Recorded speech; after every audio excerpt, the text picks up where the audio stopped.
The sky over Varrox 9 cracked like glass as twin moons collided in orbit, throwing shards of glowing debris into the atmosphere. The planet was already a nightmare before the moons fractured. It had burning sands, acid storms, and predators that didn't need eyes to hunt, but now everything was worse. Kayla staggered through the thick gray air, one hand pressing against her ribs where a sharp rock had cut her. Her golden skin was already blistering. Her breathing came in short gasps, each one more painful than the last. Her sleek silver armor, once shining like the stars, now hung off her in torn strips, half melted by the heat and acid rain. She was alone. Her shuttle had gone down in flames, and her squad they were gone. Burned, crushed, or simply taken by the monsters that moved beneath the sand. She wasn't supposed to be here. This was a war zone. But someone made a mistake. Her ship's navigation had been hacked, redirected mid-jump. Instead of a safe orbit around her assigned moon, she had crash-landed on the deadliest planet in this sector. A planet humans called Hell Ground. She dropped to her knees. The ground hissed. Her armor made a sizzling sound as acid from the rain soaked into the cracks. She whispered something in her native tongue, a prayer, maybe. Her vision blurred. And then a shadow moved. It wasn't one of the creatures. It was upright, tall, 2 arms, 2 legs. A figure. Kayla blinked hard. The figure came closer, boots crunching over broken metal and bone-dry roots. "Stay still," the voice said. Not alien. Not machine, human. Her heart pounded. The last she'd heard, humans avoided this planet. Even their soldiers refused to land here without full tactical gear. But this one stood firm, covered in dusty black armor with strange markings on the chest. His helmet had been scratched and re-welded. His eyes, though hidden behind a visor, watched her like a hawk circling prey. She tried to speak, her throat burned. "Easy," he said again. "You're not gonna last another 5 minutes out here." Kayla's fingers twitched. She reached for her sidearm, but it was gone. "I saw the crash. Came to check for survivors," he said, crouching beside her. "Didn't expect you." He sprayed something from a canister onto her wounds. It stung like 1,000 needles. But it stopped the bleeding. She coughed weakly. "Don't talk. You need to move." His voice wasn't harsh, not soft either. Just focused. He hoisted her up like she weighed nothing. Kayla felt the world spin. "You're lucky," he muttered. "Everything out here wants to eat something. And you crashed right next to a nest." Nest? Kayla's vision sharpened just long enough to glance back. Behind the wreck, dozens of round, pulsing shapes twitched in the sand. One split open. A long, spider-like limb crawled out. Kayla let out a hoarse scream, but the man didn't even look. He was already running, his breathing steady, his body moving like he had done this 100 times before. Monsters howled behind them. He carried her across the cracked desert floor, weaving through spikes of rock and pools of smoking acid. Each step felt like it stretched time, like the planet itself tried to drag them down. Suddenly, a door opened. In the cliffside, not a natural one. It had metal panels and blinking lights. A hidden shelter. He kicked it open, slammed his palm on a sensor, and dragged her in. Inside was cool, dark, safe. The door sealed shut behind them with a loud hiss. Silence followed. He set her gently onto a metal cot. Her head lolled to the side, eyes half closed. He peeled off her ruined armor piece by piece, careful not to touch bare skin longer than needed. Kayla tried to speak, to ask who he was. He didn't answer. He just stared at her for a moment. "I've seen a lot of creatures die out there," he finally said. "You're the first one I bothered saving." Then he turned, rummaged through a cabinet, and pulled out a clear pack of fluid. It looked like water, but thicker. He held it. Near her lips, she drank. And in that moment, even through the pain and confusion, Kyla felt something strange. Safety. It was the last thing she expected on this death world. But for now, she was alive. And it was because of the human. Kayla awoke to the quiet hum of machines and the soft hiss of filtered air. The walls around her were smooth, old but still working human tech, she guessed, though far more patched and repurposed than anything she'd trained with in the Alliance. She tried to sit up, and pain instantly surged through her back and chest. Man turned from a control panel. He was no longer wearing the full helmet, just a dark shirt and utility pants, his face sharp and worn, with faint scars cutting across his jawline. His eyes were pale gray, too steady for someone who lived alone. On a planet like this. "You're alive," he said. "That's better than most who crash here." Kala's voice came out hoarse. "Why help me?" He didn't answer at first. Just crossed the room, placed a bowl of something steaming next to her, and sat back on a crate. "You were breathing. That's enough." Kayla looked down at the bowl. It smelled edible, but unfamiliar. Her stomach twisted with both hunger and caution, he noticed. No poison. Just protein broth, synth-grown. She picked it up with shaking hands and sipped. It wasn't terrible. "You got a name?" he asked. "Kayla," she said, her voice rasping. "Tactical Scout, 3rd Orbit Fleet." The man nodded like he already figured as much. "Name's Grant, just Grant." Kayla stared. "You live here?" Grant leaned back. "Not by choice. Got left behind during the evacuation 2 years ago. Communications fried. Shuttles never came back. So now I do what I can to survive." He paused. "Same as you." She tried to process that. "How have you survived this long?" Grant tapped his temple.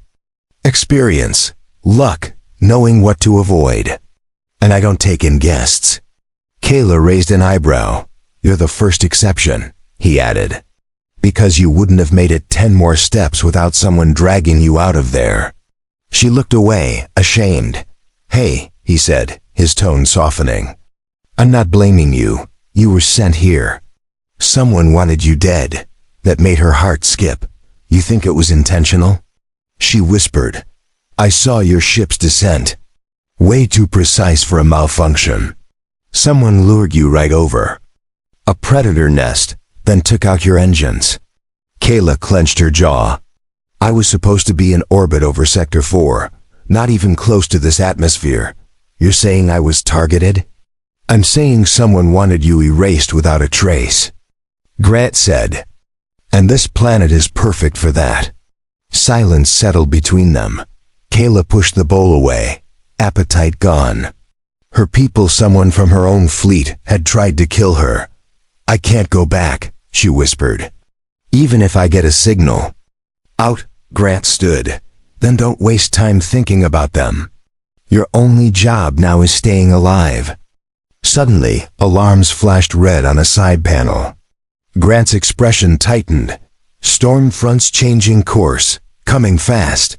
He moved quickly, sealing the front door with heavy bolts and reinforcing the window flaps with metal shutters. Kayla tried to stand, but her legs were still too weak. "Stay down," he told her. "You're not ready to breathe unfiltered air again." Lightning cracked outside, but it wasn't normal lightning. Green and purple arcs danced across the sky. The acid storm had returned, and this one looked bigger than the last. The shelter trembled. Even with the reinforcement, the walls groaned under the weight of the wind. Kayla covered her ears. Grant checked power levels. "We've got 12 hours of sealed filtration before we need to reboot the scrubbers. Longest storm I've seen." "Lasted 14. Kayla's eyes widened. He met her gaze. "That means we might have to go outside if it stretches out." She tried to laugh, but it came out as a cough. "We'll die." "Not if I plan it right." The shelter shook again. Dust fell from the ceiling. Kayla gritted her teeth. "Why stay here, Grant? Why not risk building a beacon or escaping?" He walked to a small shelf and pulled down a half-burned photograph. "Tried that. First 6 months. Sent signals. Got no answer.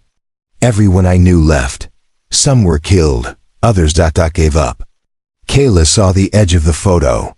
A woman and a small boy smiling. He put it away. Now I stay because I know how to. And because if someone crashes here, I can keep them alive. Maybe that's enough. Kayla watched him for a long moment. She felt something stir in her chest, something unfamiliar, not romance, not gratitude, but trust, and that meant more than anything right now.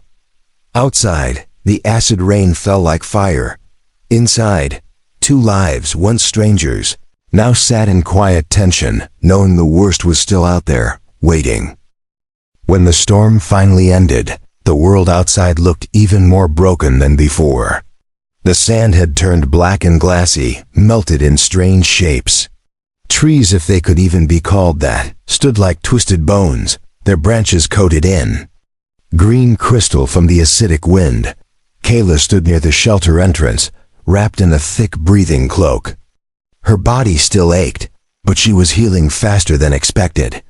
Grant's supplies weren't advanced, but they were effective. She didn't ask where he got them. Some things were better left unspoken. She watched as he moved through the wreckage. Outside, carefully checking soil sensors and traps. The storm had shifted the ground. Creatures might have crawled closer to their hiding place. Grant returned, dropped a container full of scavenged materials onto the table, and pulled off his helmet. Storm knocked out the north solar panel. We'll need to fix that. Kayla blinked. He didn't look at her. You're not deadweight anymore. It was the first compliment he'd given her since dragging her from the sand. She moved beside him, examining the scraps. What is all this? Leftovers from other wrecks, he said. Old drones, ship parts, broken bots. I salvage what I can, build tools, weapons, filters. Kayla picked up a piece of hull plating. You've turned this whole planet into a survival machine, Grant nodded. That's the only way to live here, adapt or get eaten. He reached into his pocket and pulled out something small, her fleet insignia, scorched and cracked but still recognizable. Found this near your crash site, thought you'd want it. She stared at it. Her fingers trembled slightly as she took it. I thought it was lost. Not everything's lost, Grant said, almost to himself. She watched him for a moment, then looked away. I want to help. I can't just sit here. You'll get your chance. That night the power flickered again. Kayla was the first to notice. The overhead lights dimmed for a few seconds, then flared back. Grant moved quickly to the backup console. Battery storage is draining too fast. Something's pulling from the grid. Kayla followed him. What kind of something? Grant's fingers danced over the controls. Could be a breach. Could be them. Kayla didn't need to ask who them meant. The creatures on this planet were not just wild animals. Some were worse, mutated from things that used to be intelligent.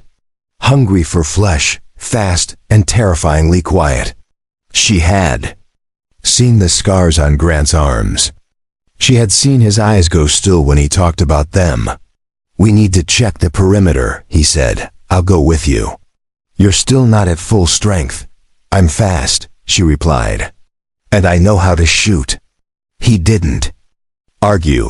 That was enough. Outside, the air had cooled slightly, though it still stung the skin.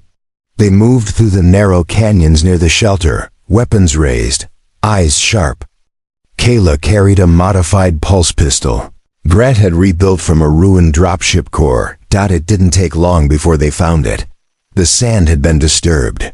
Deep gouges, too big for human footprints, and a trail of slick, sticky fluid black with hints of green. Grant knelt beside it. Bleeder. Kayla's skin crawled. That's a real thing? Unfortunately, he muttered. They use acid to burn through walls. They can smell electricity. If one found the power lines under the shelter. Kayla felt her breath quicken. How do we stop it? You don't, Grant said grimly. You trap it, or run. He pulled out a sensor puck and activated it. A blue grid spread across the area, revealing a faint movement below ground. It's digging. Trying. To reach the shelter's core, Kayla gripped her pistol tighter. Then let's stop it now. Grant looked at her. You sure? If we wait, we'll both be dead by morning. He hesitated just a second longer, then nodded. We'll need to lure it out, expose it, and then hit it with everything we've got. They worked fast, placing a heat decoy nearby, activating pulse traps, and circling back to high ground. Kayla crouched next to him, sweat dripping down her face despite the cool air. The ground shook. A crack opened in the black glassy sand. Something huge moved. Beneath it, scales scraping against rock. A hissing noise filled the air. And then, the creature broke through. It was twice as long as a transport shuttle, with armor-like plating over its head, acid dripping from its fanged mouth. Its eyes were sunken, glowing blue. It moved like a serpent but struck like a viper. Kayla fired first. The pulse shot hit its side, burning a hole through its armor. The creature screamed an awful, high-pitched shriek and turned toward her. Grant activated the traps. Explosions rocked the ridge. The creature thrashed, acid spraying in wild arcs. A droplet landed near Kayla's foot, instantly melting the stone. She dove to the side, rolled, and fired again. Grant moved with calm speed, planting a final charge directly under the beast's belly. Cover your eyes, he shouted. Kayla turned her head. Just as the charge exploded, a deafening boom echoed through the canyon. Smoke filled the air. When it cleared, the creature's body lay still, cut nearly in half. Kayla slowly stood, panting. Grant walked toward the body, then turned to her. You're fast, he said. She managed a tired smile. Told you. And in that moment, for the first time since she crashed, Kayla didn't feel like a victim. She felt like a survivor, beside the human who made it possible. Asterisk. The creature's carcass still steamed under the dead sun. Grant stood over it, checking the wounds, making sure it wasn't faking death. Kayla stayed close, pistol aimed, just in case. Seen them play dead before, Grant muttered. They wait until you get close, then grab your legs. Kayla didn't move. Is it really dead? He nodded slowly. Yeah, this one's gone. She stared at the melted wounds. The acid blood had burned deep into the ground. The air around the body still shimmered from the heat. We shouldn't stay near it. That stench will attract others. You're learning fast, he said with a quick glance. By the time they returned to the shelter, the adrenaline had worn off. Kayla collapsed onto a bench, body shaking, but not from fear this time, from exhaustion. Her pulse was racing, but her mind was clear. For the first time, she'd fought something and survived. And not just survived. -1. Grant returned with a portable medkit and a rag soaked in clean water. He gently dabbed the sweat and grime off her face. She flinched slightly but didn't pull away. You didn't freeze, he said. Most rookies panic the first time they see one of those things. Kayla swallowed hard.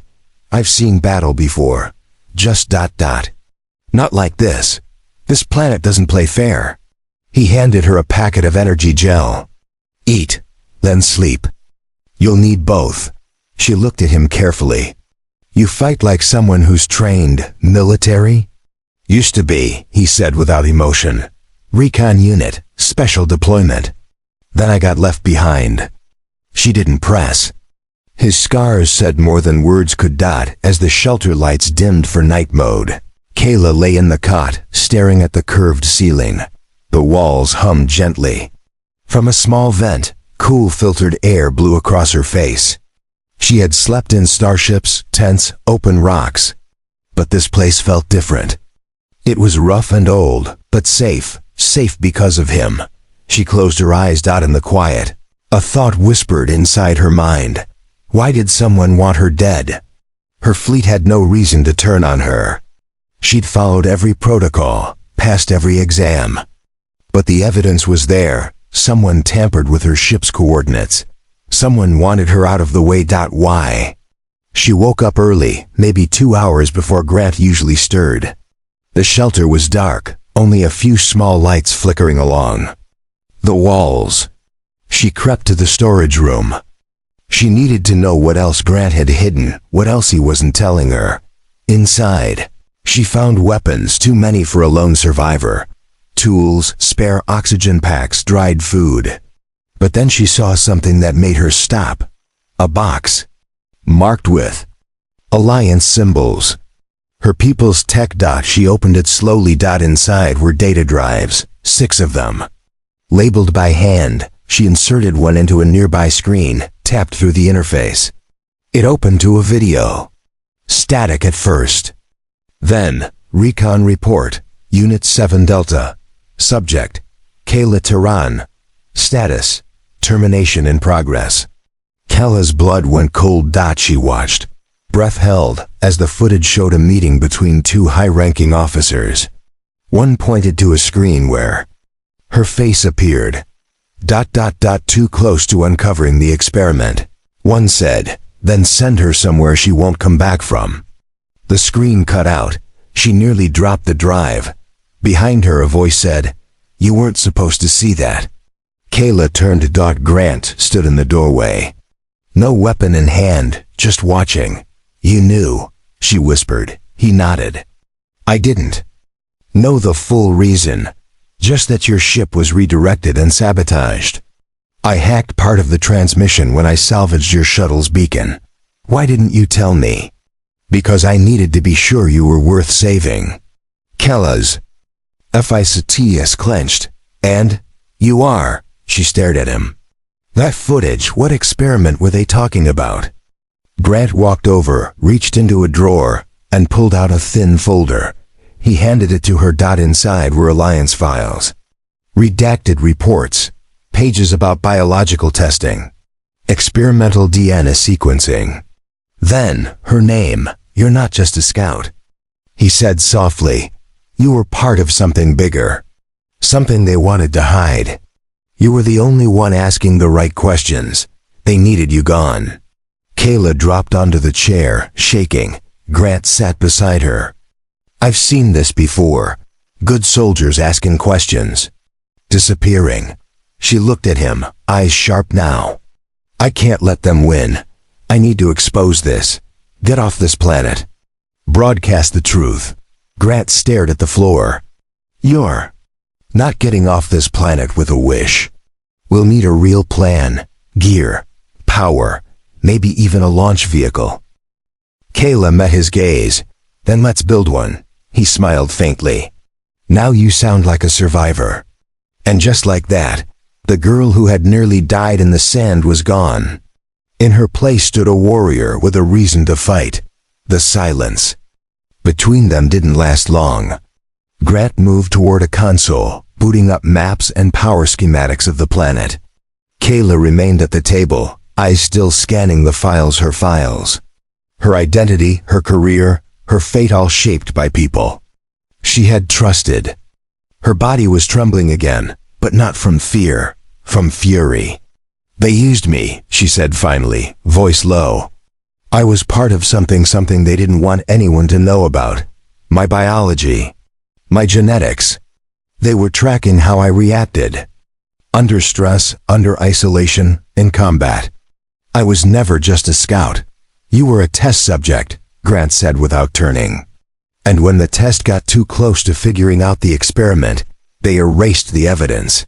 Kayla stood. We need to get off this rock. Not just to survive. We need to show the galaxy what they're doing. Grant didn't argue, but he also didn't look hopeful. I know where an old evac ship is buried, he said. Transport class, not military. Crashed when the first colony failed years ago. It's at least half intact, maybe more. Kayla moved closer. You've seen it? I've been salvaging from it. The engine core is dead, but the hull's solid. It might still have the backup AI.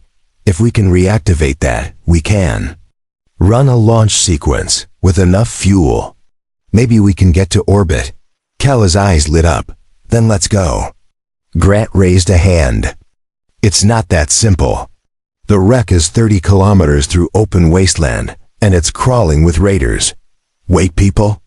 Living out there? He nodded. Not like you and me, not clean. Not sane. They're the ones who stayed behind and lost themselves. Chem runners, cannibals, scavengers who would rather eat a survivor than trade. I stay away from that zone for a reason. Kala's jaw clenched. Then we don't go around them, we go through. Grant studied her. You weren't like this when you crashed. I didn't have a reason to fight back then, she said, voice calm. Now I do. Grant finally nodded. We'll leave at first light. Pack light.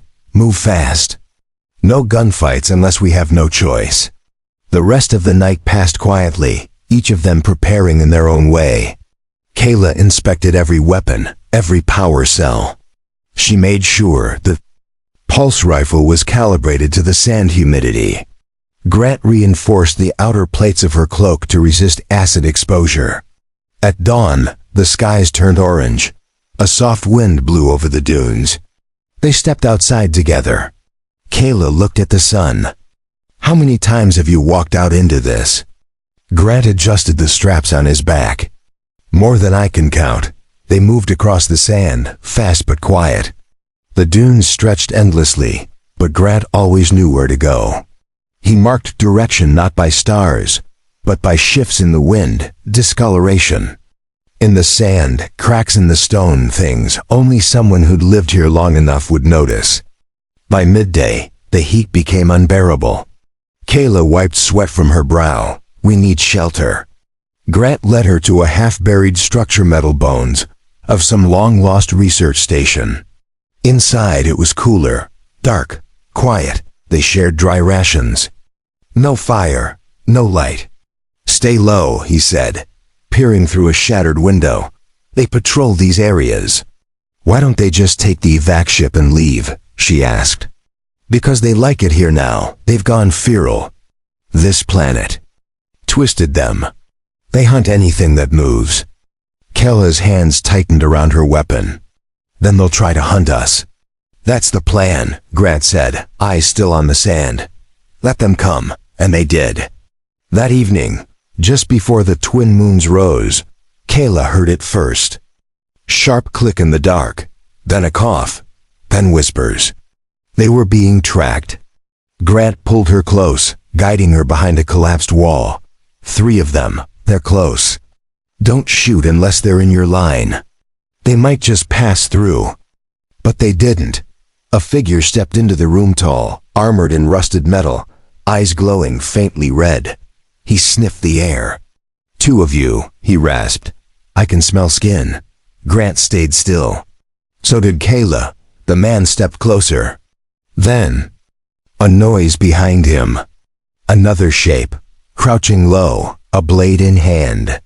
Kala moved without thinking. She jumped over the wall, tackled the crouching figure, and drove her elbow into his throat. He crumpled with a gurgling noise. The first raider turned, just in time for Grant to slam a blade into his side. It wasn't a clean fight. It was brutal. Loud. Fast. By the time it ended, 3 bodies lay bleeding in the dust. Kala stood, panting. They weren't even fully human anymore. No, Grant said, wiping blood off his blade. But they used to be. Kala looked down at the corpses, then toward the distant ridge. We keep moving. Agreed. And together, they vanished back into the wasteland. Toward the ship, toward the truth. And toward a future none of them were ever supposed to survive. By the second day of travel, Kala's muscles ached, her mouth was dry, and the acid dust had worn a thin hole in her shoulder guard. Still, she didn't stop. Neither did Grant. The dead silence of the wasteland pressed against them like a weight, broken only by the distant wails of creatures and the soft crunch of their boots on the cracked terrain. They climbed over a ridge. Just as the pale blue sun began to dip, and there it was.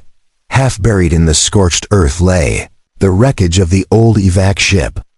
Its hull was split down the middle, jagged like a scar, and the rear engine pod had collapsed into the sand long ago. But the main body was mostly intact, towering and silent. Like a metal whale fossilized in a graveyard. Kayla stopped in her tracks. It's real.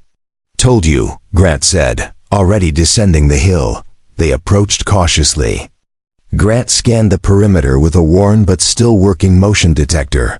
No heat signatures. Nothing's moved in or out for weeks. Kayla stepped into the shadow of the wreck. The air here felt heavier still.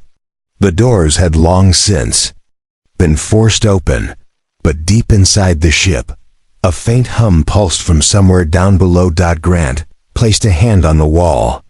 Backup power's still bleeding through.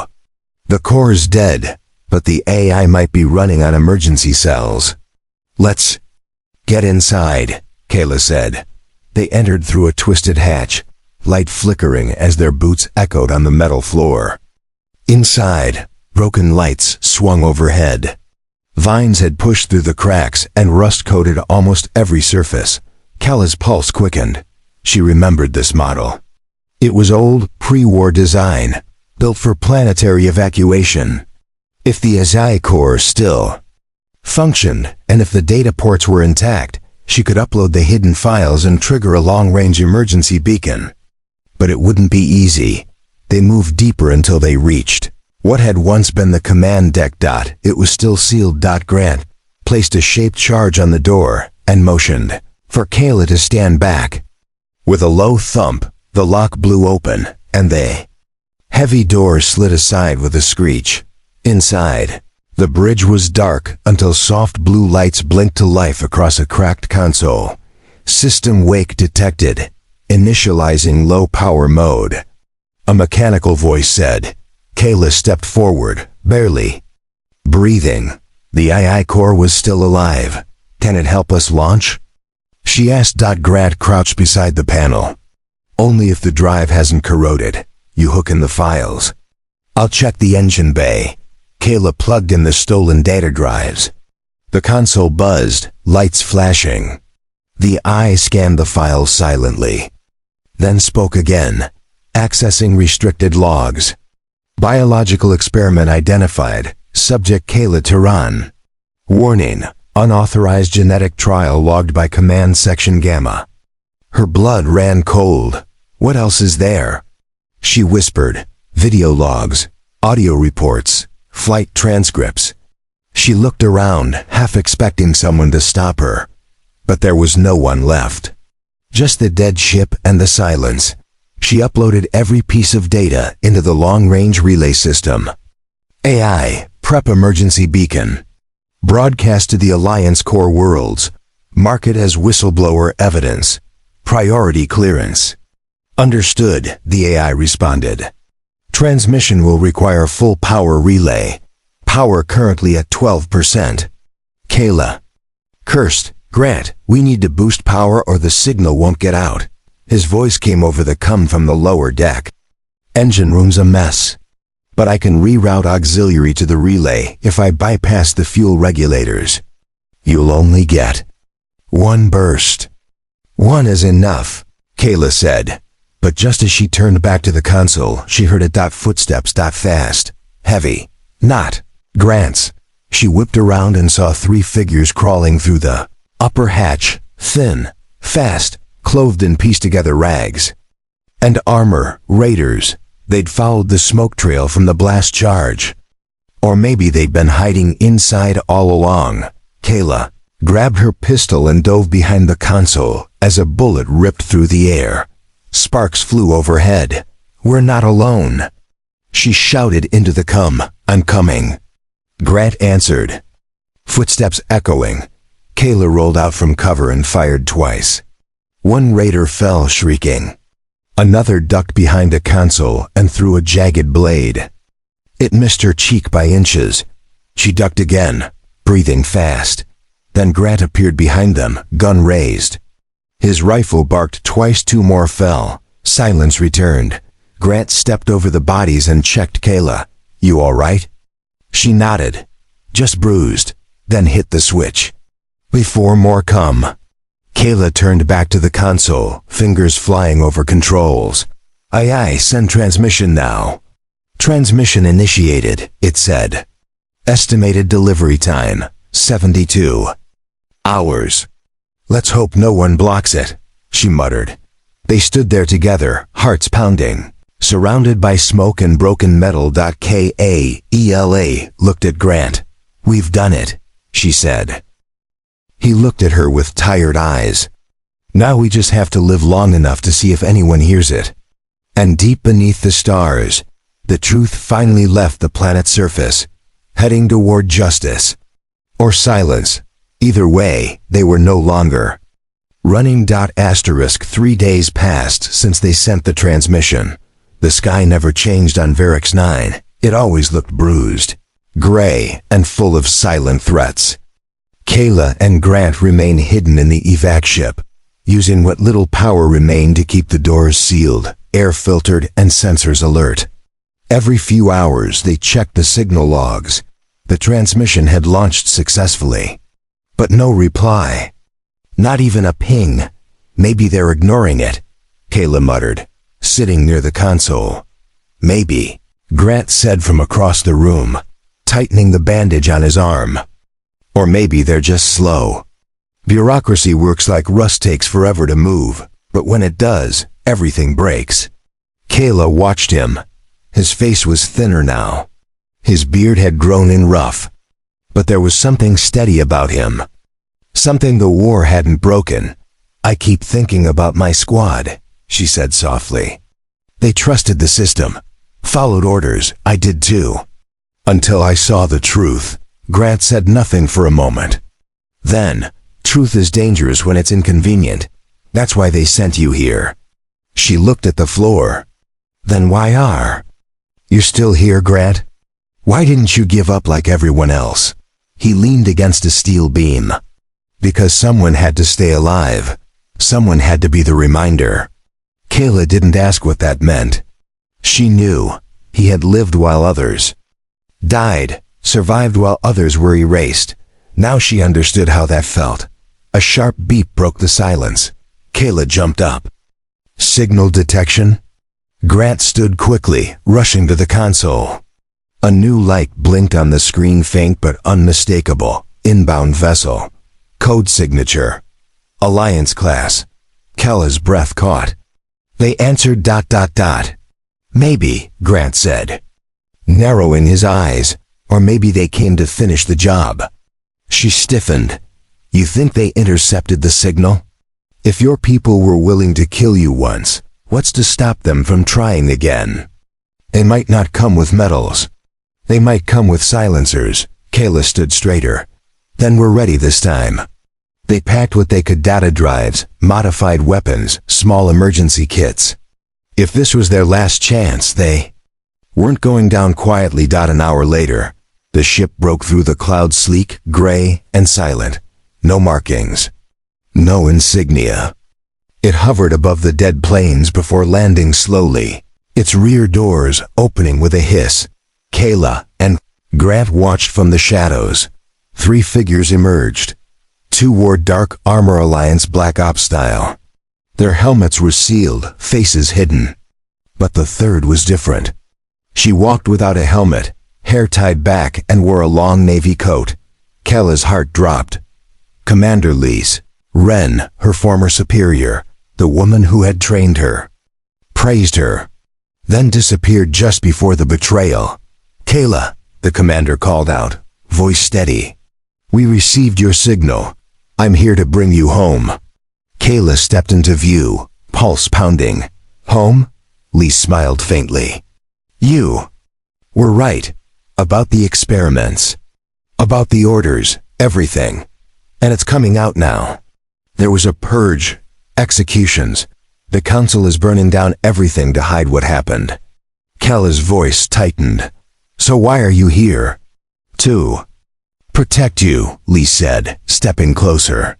You're not safe, even now. Some want to use you. Others want you dead. But if you come with us, we can make sure the truth spreads. We can protect you and anyone still fighting for justice. Kayla looked at Grant. He didn't speak, but she saw it in his eyes. Don't trust too fast. Kayla turned back. What? About him? Lise glanced at Grant. He's not part of the Alliance. He's the reason I'm alive, Kayla said flatly. If he doesn't come, I don't go, Lise hesitated. That's complicated. He's an unregistered abandoned soldier with a record of, then it's not complicated, Kayla cut in. Either we go together, or we stay, Lise exhaled. All right. Both of you. Grant raised an eyebrow. Guess I'm going home too. They boarded the shuttle. The inside was clean, bright, sterile, too clean. Kayla sat near a window, watching the deadly planet shrink beneath them. It looked small now, quiet. Grant sat beside her. You believe her? He asked. I don't know yet, she said. But I believe in the truth. He nodded slowly. Good enough. Above the clouds, the stars opened up again. And with them, a chance for something more. Not just survival. Justice. The truth had escaped VRX-9. And now the real fight was about to begin.